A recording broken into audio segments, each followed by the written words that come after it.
আচ্ছা গুরুদেব ও ঠাকুর, হরি বললে কৃপা হয় না কাঁদলে কৃপা হয় গো? ভালো করে এই জায়গাটা শুনবেন বাবা, কীর্তন শুনলে শুধু হবে না। ঠাকুরকে প্রশ্ন করেছিল, ঠাকুরের বই যারা পড়বেন দেখবেন ঠাকুর উদাহরণ ছাড়া কোনো কথা বলতো না। তো নরেন প্রশ্ন করেছিল, ঠাকুর কাঁদলে কৃপা হয় না হরি নাম করলে কৃপা হয়, কোনটা করলে কৃপা হয়? খুব দামি প্রশ্ন না। তা ঠাকুর বলেছিল, নরেন আমি বলবো, তবে একটা কাজ করতো, যা এক্ষুনি ছুটে গিয়ে তুই একটা পেরেক নিয়ে আয়। আর যেই না ঠাকুরের কথা শুনেছে বাবা, ছুটে গেছে নরেন আর গিয়ে বাবা একটা পেরেক এনেছে। আর ওই তোমার পেরেক পেরেছে না তো, পেরেক ছিল তো, আর দক্ষিণ 24 পরগনার মানুষ পেরেক চিনবে না তো, হরি বল। তো একটা পেরেক নিয়ে এসেছে, তা ঠাকুর বলছে নরেন ওই পেরেকটাকে ভালো করে একটু কাদা মাখিয়ে দে তো। ভালো করে কাদা মাখিয়ে দিয়েছে, আর কাদাটা মাখিয়ে দিয়ে বলছে বাবা একটা কাজ করে, একটা ছুটে গিয়ে চুম্বক নিয়ে আয়। তা চুম্বকটাও নিয়ে এসেছে। এইবার যেই না ঠাকুর বলছে এইবার দুটোকে এক জায়গায় ধরতো, যেই না বাবা দুটোকে এক জায়গায় ধরেছে বাবা, কেউ কাউকে টানছে না। তা নরেন বলছে ঠাকুর এই জন্য তোমায় পাগল বলে। বলে কেন? বলে পাগল বলো না, ভালো করে চেয়ে দেখো, তুমি যে বলছো চুম্বকটা পেরেকটা কাছাকাছি আনো, কে কাকে টানে দেখো। তা তোমার তুমি বোকা বলে তো কথাটা বলছো, কেউ কাউকে টানবে? টানবে কি করে? পেরেকে তো ভালো করে কাদা মাখিয়ে দিতে বলবে। তাহলে ভালো করে যদি পেরেকে কাদা মাখানো থাকে, তাহলে কি চুম্বক না টানবে, পেরেক না টানবে, কেউ কাউকে টানবে না। তা ঠাকুর বলছে শালা ওই জন্য তো তোকে বললাম পেরেকে একটু ভালো করে কাদা মাখা। ঠাকুর সবাইকে শালা শালা বলতো বাবা। কোন শালা? বউয়ের বাইশালা না, পাঠশালা না, গোশালা না, তাহলে কোন শালা? শা মানে মন্দিলা নৌকা। ঠাকুর যে নৌকাতে পারা পারা হয়, ওই জন্য সবাইকে শালা শালা বলে। এইটা বোঝাবার জন্য তোকে এইটা করা সব। তাহলে পেরেক টানছে না, চুম্বক টানছে না, তাহলে একটা কাজ কর। বলে ঠাকুর টানবে কি করে? কাদা মাখানো আছে তো। বলে শোন শালা, একটা কথা বলি, এবার পেরেকটাকে ভালো করে ধুইয়ে দে। এইবার কি করেছে নরেন? ভালো করে পেরেকটা ধুইছে। পেরেকটা ধোয়ার পরে বলছে এবার একটা কাজ করে, এবার চুম্বকের কাছে নিয়ে যেত দেখে। এইবার যেই না পেরেকটা চুম্বকের কাছে এনেছে বাবা, সঙ্গে সঙ্গে দুটো এক হয়ে গেল।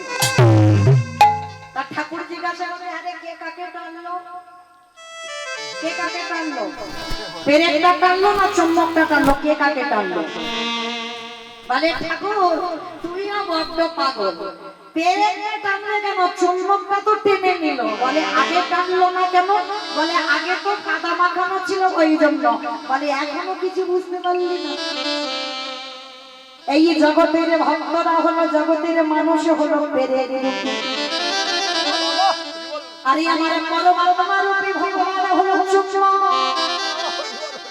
এই ভক্তকে যে পেরেক রূপী ভক্তকে যে টানে দেবে, যদি কাম কাঞ্চনে আসক্ত বিষয় বৈভবে আসক্ত হয়ে থাকে, যদি এই পেরেক রূপী মানব জমিন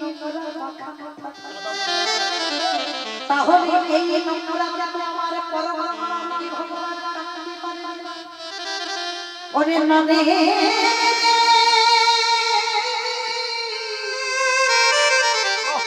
যতদিন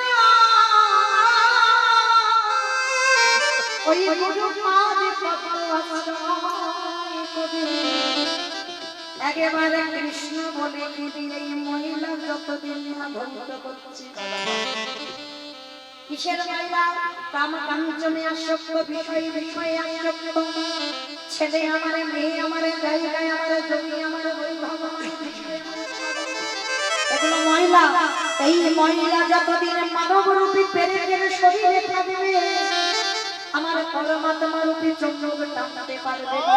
তাহলে টানবে কখন? যদি কৃষ্ণ বলে চোখের জলে মহিলাগুলো ধুতে পারো, তাহলে পরমাত্মা রূপী চুম্বক রূপী ভগবান তোমাকে টেনে কাছে নেবে। এইবার বুঝলি কাঁদলে কৃপা হয় না, হরি বললে কৃপা হয়। হরি তো বলবি, কিন্তু বলার আগে তোকে কৃষ্ণ বলে নয়ন জলে ভাসতে হবে। কেন? যতদিন না কৃষ্ণ বলে এই হৃদয়ের ময়লাগুলো ধুয়ে দিচ্ছি, ততদিনই আমার পরমাত্মা রূপে ওই জীবাত্মাকে দণ্ডতে পারিবে না। আরে যেদিন তোরে কামনা বাসনার ময়লার বচনে ধুয়ে যাবে আমার ভগবান তিনি কৃষ্ণ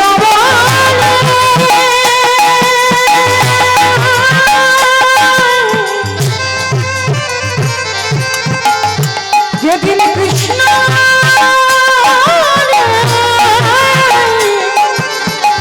একেবারে কাঁদিতে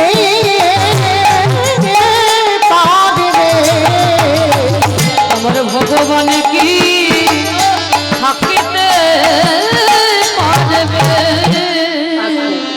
তাহলে মায়েরা চলেন প্রত্যেকের আমাদের গুরুচরণ আশ্রয় করে হৃদয় পরিষ্কার করে চোখের জলে আমাদের ময়লাটাকে ধুতে হবে, তবে আমাদের গৌর গোবিন্দের কৃপা হবে। তো চলেন আজকে আমরা সবাই মায়েরা একটুখানির জন্য যাবো ধাম নদিয়া নবদ্বীপ ধাম। কি মায়েরা সবাই যাবেন তো? সবাই যাবে? তা সবাই যদি চলে যায় কীর্তন হবে কাকে নিয়ে? দেখলে সব বলছে চলে যাবে, তাহলে কীর্তন হবে কাকে নিয়ে? কি শ্রোতা না করলে কীর্তন হবে? তাহলে কেউ যাবো না, নাকি যারা ইউটিউব করছে ওরাই কজন শুধু থাকবে না, ওরাও চলে যাবে। তাহলে কেউ যাবো না, কারণ এই রাত্রিবেলা বাবা যদি এক্ষুনি নবদ্বীপ যেতে চাও তোমার স্বামীর অর্ডার নিতে হবে, ছেলে বৌমার অর্ডার নিতে হবে, তারপরে তুমি যেতে পারবে। কিন্তু একজনকে কোনো কৈফিয়ত দিতে হবে না, অর্ডারও নিতে হবে না, সেকে মন। মন হচ্ছে স্বাধীন। তাহলে চলেন থাক দেহগুলো সব স্বামীর ঘরে, দেহগুলো ছেলেগুলো মানুষ করুক, ওই গরুর গোয়াল পরিষ্কার করুক, থালা বাসন মাজুক, আর ঘর দাবা পরিষ্কার করুক, আর আমাদের মনগুলো নিয়ে যাই সুরধনী গঙ্গার তীরে। আর সুরধনী গঙ্গার তীরে গিয়ে দেখবো সত্যতে যিনি নারায়ণ, ত্রেতাতে রামচন্দ্র, দাপরে কৃষ্ণ, কলিতে হলেন শ্রীকৃষ্ণ চৈতন্য। যেদিন আমার প্রভু নদিয়ায় এলেন, নদিয়ার ভাবটা কেমন ছিল? ঘোষণা মহাজনেরা ঘোষণা পদ রেখেছে বা কত সুন্দর। আজ নদিয়া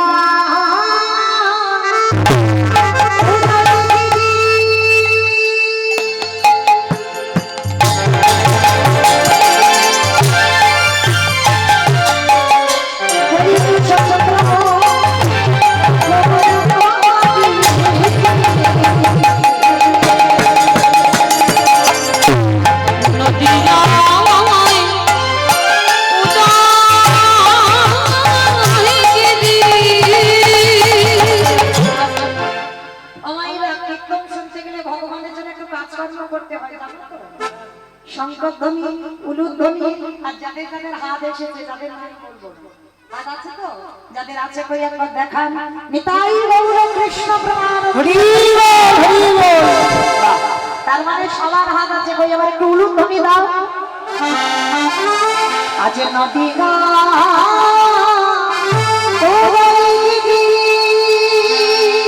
আমার গোদা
হইল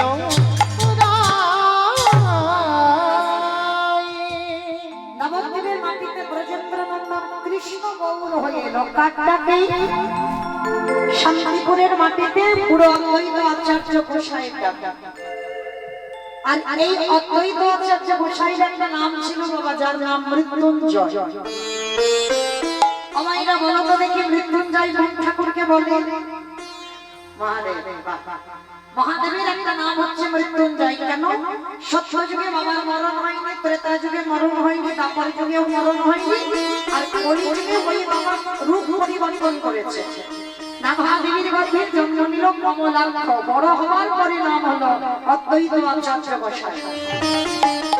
ভাগবত বলছে বাবা 125 বছর বয়সে জরাব্যাধির তিনি আমার কৃষ্ণকে দেহত্যাগ করতে হয়েছে। কিন্তু পরম বৈষ্ণব, ত্রিলোকের বড় বৈষ্ণব, আপনার আমার বিচারে নয়, ভগবানের বিচারে বাবা ত্রিলোকের বড় বৈষ্ণব। তিনি তিন যুগের মৃত্যুকে জয় করেছিল, যার জন্য ওনারই নাম মৃত্যুঞ্জয়।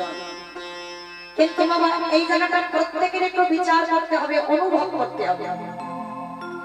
তিন যুগে যদি শিব হলো, কলি যুগে কি এমন গন্ডগোল ঘটলো যার জন্য বাবা শিব হয়ে এলো না? এই যে আমরা শিব ঠাকুরের এত আরাধনা করি, বাবা কিন্তু নিজ রূপ ধরে আসেনি, কলিকালে নিজ রূপ নয়, বাবা নিজের রূপ ধরে আসেনি, কিন্তু সত্যতে তা ব্যাপারেতে এসেছে, কলিতে নয়। কেন নয়? আর সেই বাবা অদ্বৈত আচার্য হয়েছে কেন?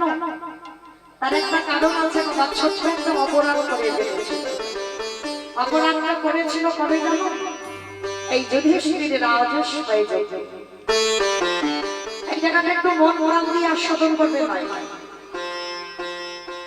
এই মহাভারতে যুধিষ্ঠির মহারাজ করেছিল রাজস্বী যজ্ঞ। আপনাদের খুব শোনার প্রয়োজন, শোনার দরকার। কেন? মহাপ্রভু কীর্তনটা করাচ্ছেন জগতে বাবা, সবার উপরে কিন্তু সব দায়িত্ব দেয় না। কি বাবা, আমি যদি বলি মাস্টারি করবো, আমার উপরে দায়িত্ব নেবে?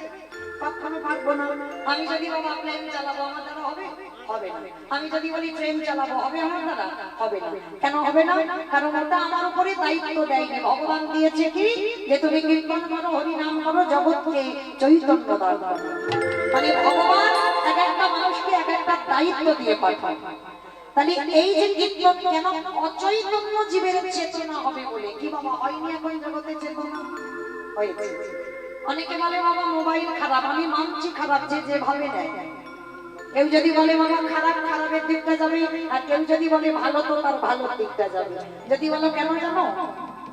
দেখবেন বাবা জগৎ সংসারে আগেকার দিনে এই যে কীর্তন গুলো হতো, আমার মা কীর্তনিয়া ছিল, মায়ের সঙ্গে ছোটবেলা থেকে কীর্তন। তো এই মায়ের সঙ্গে যখন কীর্তনে যেতাম, ছোট অনেক ছোট তখন, মানে ক্লাস 2 পড়ি, 3 তে পড়ি, মানে কত ছোট। তো সেই সময় বাবা যখন কমিটি ছিল, তারা ছিল বয়স্ক লোক, মানে বয়স্ক লোকরা কীর্তনে যোগ দিত। কিন্তু এখন দেখেছেন কমিটির ছেলেরা কীর্তন সম্পর্কে কোনো অভিজ্ঞতা নয়, তারাই কিন্তু কীর্তনে যুক্ত হয়েছে। কেন? শুধুমাত্র কিন্তু বাবা এই মোবাইলের জন্য। অনেক জগতে উন্নত, যেমন অবনতি হয়েছে তেমন উন্নতিও হয়েছে।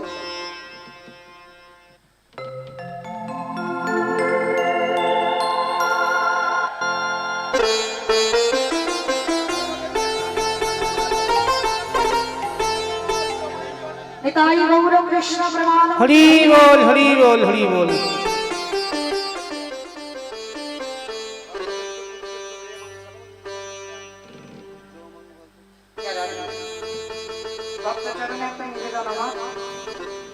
আমি বললাম বলি যেন কেউ অভিমান করবেন না, আমার কথাতে কষ্ট পাবেন না।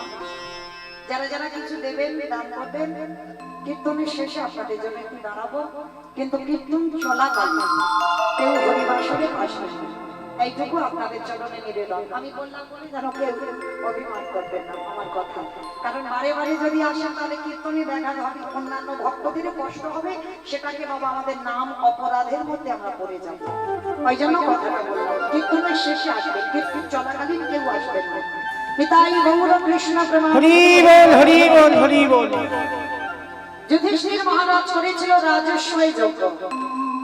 যেমন ধরুন বাবা আমার এই নিতাই গৌর দুই ভাই এই যে যজ্ঞ অনুষ্ঠানটা করছে, ভালো করে ভেবে দেখেন তো বাবা, হয়তো ব্যক্তিগত কীর্তন একাই করছে, কিন্তু সম্ভব নেই কোনোদিন সম্ভব একা করা না। অনেকে সহযোগিতা লাগে, আত্মীয় স্বজন, বন্ধু বান্ধব, আশেপাশে যারা বান্ধবরা আছে, গ্রাম প্রতিবেশী, সবাইকে আগে আসতে হয়। আর যদি আগে আসে তবে একটা যজ্ঞ অনুষ্ঠানটা করা যায়। তাহলে যুধিষ্ঠির মহারাজ করলো রাজস্বই যজ্ঞ। সেই যজ্ঞে বাবা ভগবান কৃষ্ণ সবাইকে দায়িত্ব দিয়েছিল। আর যুধিষ্ঠির দাদা বলেছিল, কৃষ্ণ কৃষ্ণ তুমি তো সবাইকে দায়িত্ব দিচ্ছ, তুমি নিজে কোনো দায়িত্ব নেবে না। ভগবান আমার একটু মুচকি এসে বলেছিল, দাদা আমি সবাইকে কাজ দিয়েছি, দায়িত্ব দিয়েছি, আমিও নিয়েছি দুটো কাজ। সে কি? সবাইকে তুমি একটা করে কাজ দিয়েছো আর তুমি তোমার বেলা দুটো কাজ। আচ্ছা কৃষ্ণ কি কাজ নিয়েছো? বলে, জানো দাদা, আমার প্রথম কর্মটা হবে এই রাজস্বয় যজ্ঞে যত যত সাধুগুরু ব্রাহ্মণ বৈষ্ণব আসবে, যত যত ভক্ত আসবে, আমি কৃষ্ণ দয়াময় হয়ে সবার প্রথমে আমার কর্ম হবে নিজের হাতে আমি তাদের চরণ যুগল ধন্য করে। ছটকে উঠেছে যুধিষ্ঠির দাদা, অসম্ভব, কৃষ্ণ কে কোথাকার জাত আসবে, কে কোন মানুষ আসবে, তাদের জাতের ঠিক নেই। আর যারা যারা আসবে তুই প্রত্যেকের পা ধোবাবি। বলে, হ্যাঁ দাদা, এটা হবে আমার প্রথম কাজ। আচ্ছা মায়েরা, এই জায়গাটা একটু ভালো করে অনুভব করে দেখেন তো, যিনি বিশ্বের স্রষ্টা মালিক ভগবান, যার কোনো কিছু অভাব ছিল না, যে মনে করলে বাবা একটা সেকেন্ডে পৃথিবীটাকে লয় প্রলয় করে দিতে পারে, যার ইচ্ছাতে মরা গাছে ফুল ফোটে, যার ইচ্ছাতে শুকনো গাঙে উজানো, সেই ভগবান আজকের রাজস্বই যজ্ঞে পা ধোয়াচ্ছে কেন? মহাপ্রভুর একটা শিক্ষা আছে বাবা, নিজে আচরি ধর্ম জীবেরই শিক্ষায়, নিজে না করলে ধর্ম জীবকে শেখানো না যায়। এই যে কথাটা বাবা আমরা মোটামুটি প্রায় সব কীর্তনিয়া বলবো, দেখবেন সব কীর্তনিয়ারা বলে নিজে আচরি ধর্ম জীবেরই শিখায়, নিজে না করলে ধর্ম জীবকে শেখানো না যায়। মানে আগে আমাদের আচরণ ঠিক করতে হবে, তারপরে বাবা তুমি জীব শিক্ষার জায়গায় দাঁড়াও। কি মাইরা, আমি নিজে যদি কৃষ্ণ বলে না কাঁদি, আমি যদি নিজের সাধুগুরু বৈষ্ণবকে সম্মান না করি, আমি যদি স্বভাবটা নত ভাব না হয়, আমি যদি মানুষের সঙ্গে কথা বলবার আগে আমার চরিত্রটা, আমার স্বভাবটা যদি নত হতে না জানে, তাহলে কি বাবা আমার মুখ থেকে হরিকথা শুনে কারোর শিক্ষা হবে বলে মনে হয়? আগে নিজেকে ঠিক করতে হবে, তারপরে তোমার মুখে হরিকথা শুনে জীব শিক্ষা পাবে। যার জন্য বিশ্বের শ্রেষ্ঠ মালিক ভগবান পা ধোয়াচ্ছে কেন? শুধু আপনাদের আমাদের শিক্ষা দেবে বলে। ওদের কলির মানুষ, তোরাও যারা জগতে এই সনাতন ধর্মের মানুষ হয়ে এসেছে, তোদের প্রত্যেকটা মনুষ্য জীবনে কর্তব্য, বাড়িতে যদি সাধুগুরু বৈষ্ণব আসে, সবার আগে নিজে ঘটিতে করে জল নিয়ে তাদের চরণ যুগল ধোয়া। বাবা আগেকার দিনের নিয়মগুলো মা ঠাকুমারা মানত, আর এই আমাদের মতো মেয়েরা বাবা যত টিভি সিরিয়াল দেখে তাদের মতো আচরণ হয়ে যায়। কিন্তু না গো মা, এই অধম কীর্তনিয়া চরণ ধরে বলে যায়, বাড়িতে যদি গুরুদেব আসে, সাধুগুরু বৈষ্ণব আসে, চেষ্টা করবেন বাবা নিজের হাতে তাদের চরণ যুগল ধৌত করে দিতে। সাধুগুরু বৈষ্ণব গুরুদেব যদি বছরন্তর না পান, বাবা মা তো আছে, শ্বশুর শাশুড়ি তো আছে। এই কথাটা বললে বাবা অনেক জায়গায় বলি তো সবাই একটু হাসে, যেই বলবো সঙ্গে সঙ্গে হাসি পায়। কেন হাসে? কলিযুগ তো, এক কলসির জলে 7 কলসি ভরেছিল, আর 7 কলসির জলে এখন আর 1 কলসি ভরেছে। একটা মায়ের স্তনদুগ্ধ সেবা করে 5-6 ভাই বোন বড় হলো, আর সেই মায়ের পেটের ভাত জোগাড় করতে গিয়ে 5 ছেলে ভাগাভাগি করে দিল, হয় না বাবা? তাহলে জগৎ সংসারে লক্ষ্য করে দেখে এই বাবা মা যে কি বলতো, এটা আমি বলছি না, ভাগবত যারা জ্ঞানী তারা জানবে। ভগবান কৃষ্ণ সুদামাকে বলেছিল, সুদামা সবার আগে বড় গুরু হলো যে যার ঘরের বাবা মা। আচ্ছা বলেন তো বাবা, ভগবান তো একবারও বলেনি সবার আগে আমি কৃষ্ণ বড় গুরু। ভগবান তো নিজেকে জাহির করেনি যে আমি সব থেকে বড় গুরু। সবার আগে বাবা মাকে জায়গা দিয়েছে, সবার আগে মা, তারপরে বাবা। ভেবে দেখেন তো কোথায় ছিলেন আপনারা, আমরা কোথায় ছিলাম? শূন্যে ঘুরে বেড়াচ্ছিলাম, বাবা কৃপার বিন্দু দিল, মা 10 মাস কত যন্ত্রণা ভোগ করে গর্ভে ধরে রাখলো। তার মতো দরদি, তার মতো কৃপাময়ী আর কি কেউ আছে? তাই সবার চরণ ধরে এই অধম কীর্তনিয়া বলে যায়, চেষ্টা করবেন বা বৎসরে একবার, আমি বলছি না যে রোজ রোজ করো, বৎসরে একবার যেমন তোমরা প্রতিনিয়ত ভগবানের সেবা করো, ভগবানের জন্মাষ্টমী ব্রত করো, রামনবমী করো, একাদশীর উপবাস করো, অনেক ব্রত পালন আমরা করি, ঠিক তদ্রূপ সারা বছরে একবার বাবা মাকে সিংহাসনে বসিয়ে ভগবানের গলায় যেমন মালা দিয়ে ওইরকম বাবা মাকে বসিয়ে দুটো মালা দিয়ে নিজের হাতে চরণ ধৌত করে বৎসরে একবার বাবা মাকে নিজের হাতে একটু খাইয়ে দিও। কারণ ওই জায়গাটাই যদি তুমি নত হতে শিখো, বৃন্দাবন যেতে হবে না, নবদ্বীপ যেতে হবে না, হরিদ্বার যেতে হবে না, কোথাও যেতে হবে না। ভগবান বলেন সারা জীবন সে হাজার অন্যায় করলেও যারা বাবা মাকে সেবা পূজা করে, হাজার অপরাধও যদি করে, সারা জনম আমি ভগবান সেই ভক্তের দাস।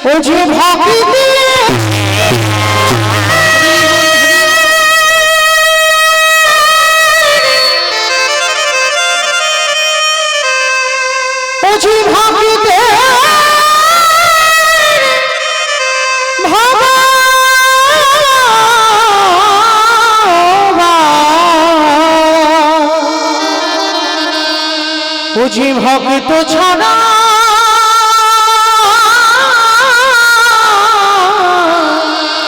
কিছু জানে না, তাই তো যুগে যুগে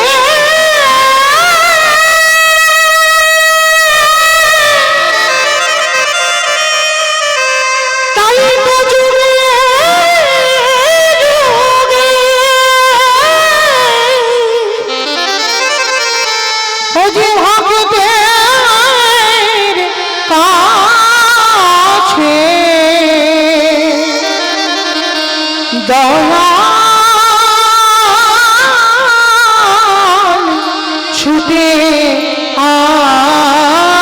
আসে। জগৎ সংসারে ভগবান আজকের এসে দাঁড়িয়েছে কোথায়?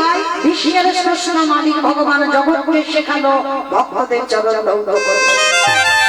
আর যেই ভক্তদের চরণ ধৌত করে শিখিয়েছে যে তোমরাও আমাদের মতো আচরণ করো জীব শিক্ষার নিমিত্তে, শুধু আরো একটা কাজ করেছিল। কি কাজ জানো? যারা যারা যজ্ঞে প্রসাদ পেয়েছিল, কৃষ্ণ দয়াময় নিজের হাতে এঁঠো পাতাগুলো নর্দমায় ফেলেছে। অনেকে আছে বাবা, এই ভক্তরা প্রসাদ পেলে এঁঠো পাতাটা ঘাটতে একটু ঘৃণাবোধ করে, আবার অনেকে বলে স্নান করতে হবে।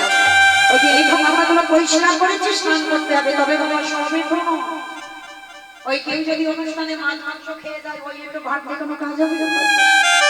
তাহলে কোন উচ্ছিষ্ট যেখানে সাধুগুরু বৈষ্ণব, যেখানে ভক্ত মহাপ্রসাদ পায়, যেটা ভগবানের উদ্দেশ্যে নিবেদন করে, সেই প্রসাদ সেই প্রসাদের কৃষ্ণ বলেছে। শুধু ফেলেনি মা, আরো একটা কাজ করেছে। ভক্তরা প্রসাদ পাচ্ছে আর উচ্ছিষ্ট গুলো লেগে আছে, এঁঠোতে লেগে আছে, এঁঠো পাতাতে এঁঠো আছে, আর ওই উচ্ছিষ্ট তুলে কৃষ্ণ আমার সারা গায়ে মাখাচ্ছে। আলাদা থেকে যুধিষ্ঠির দাদা দেখে বলেছিল, কৃষ্ণ এটা তুই কি করছিস? কে কোথাকার কোন জাতের মানুষ আসছে তার ঠিক ঠিকানা নেই, কে নিচু জাত, কে উঁচু জাত, আর সবার পা ধোয়াচ্ছিস ঠিক আছে, সবার এত পাতা ফেলছিস ঠিক আছে, কিন্তু কৃষ্ণ আমি আড়ালে দেখলাম তুই আড়ালে গিয়ে এঠোগুলোর সাথে দাদা গায়ে মারছিস কেন? এই নোংরাগুলো তুই কেন মারছিস? ভগবান হেসে বলেছিল, দাদা এ তো আমার কর্মফল। সে কি কৃষ্ণ, তুই আমার পাপ করি না?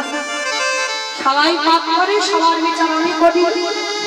আর বাবা যে বিচারকের জায়গায় বসে, সে যদি অন্যায় করে, সে যদি পাপ করে, তাহলে তার বিচার করবে কে?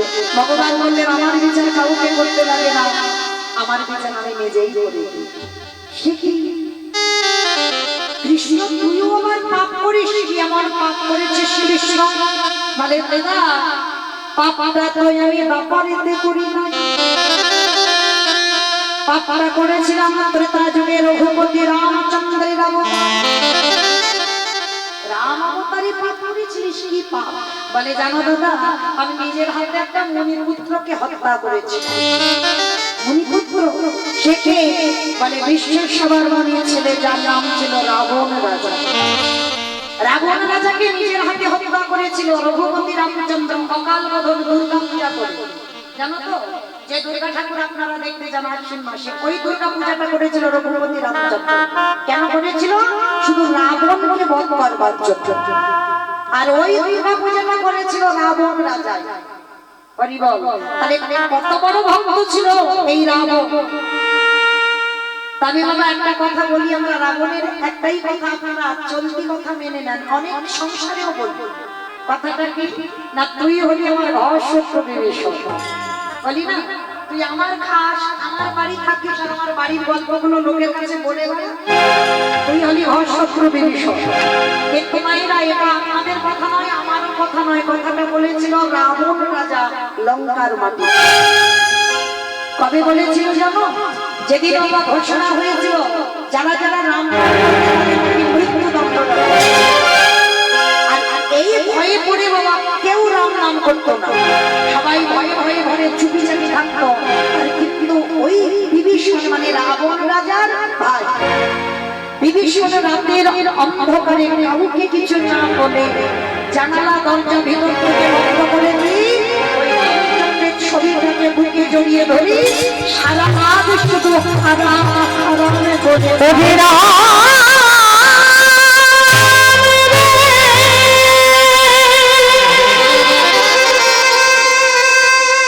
একেবারে দেখা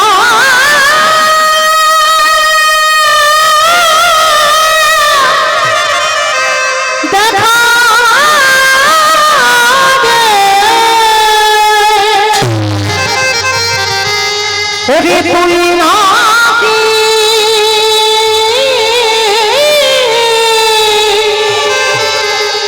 ভক্তিতে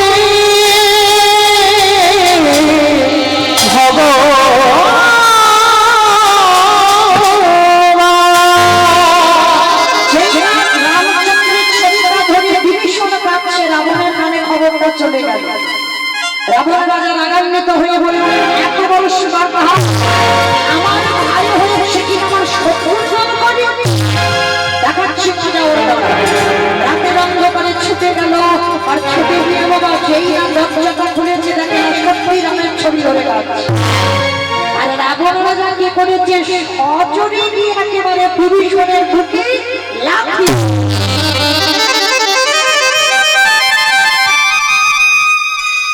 এই জায়গাটা একটু আস্বাদন করবেন বাবা। ভাই ভাই যদি কেউ থাকো,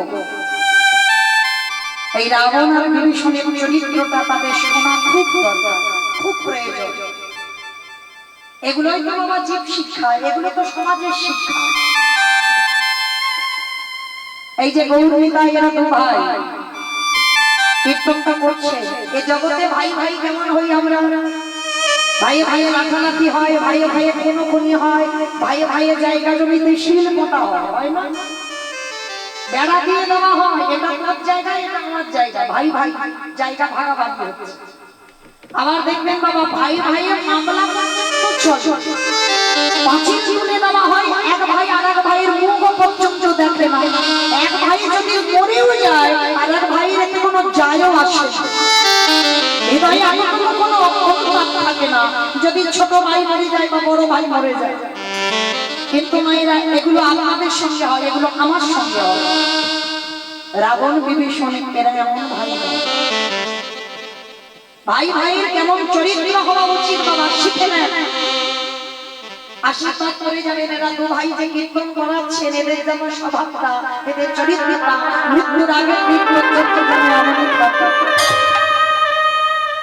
যেই না সজনী লাঠি মেরেছে, একটা কথা মনে রাখবেন বাবা, বড় দাদা মানে পিতার সমান, আর বড় দিদি মানে মায়ের সমান। হয়তো তুমি ছোট হয়ে অন্যায় করনি, বড়ই অন্যায় করেছে, তুমি জানো, সমাজের লোকও জানে বড়জন অন্যায় করেছে, কিন্তু বাবা শাস্ত্র কোনোদিন বিধান দেয়নি তুমি ছোট হয়ে বড়র গায়ে হাত দাও, এ বিধান নাই। হয়তো তুমি ছোট অন্যায় করনি, বড় তোমাকে মারতে পারে, হয়তো তুমি দোষ করনি, বড় হাজারবার তোমাকে মারতে পারে, কিন্তু ছোট হয়ে ভগবান বিধান দেয়নি তুমি বড়র গায়ে হাত করো।